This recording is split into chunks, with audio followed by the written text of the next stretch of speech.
देश भर में चल रहे आज़ादी के अमृत महोत्सव के माध्यम से हम उन महान हस्तियों को याद कर रहे हैं जिन्होंने देश की आज़ादी में अपना अहम योगदान दिया है।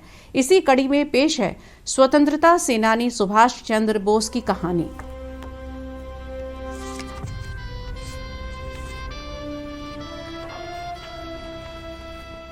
30 दिसंबर 1943 को नेताजी सुभाष चंद्र बोस ने पहली बार पोर्ट ब्लेयर में जिमखाना ग्राउंड में राष्ट्रीय ध्वज फहराया और इसे ब्रिटिश शासन से मुक्त पहला भारतीय क्षेत्र घोषित किया।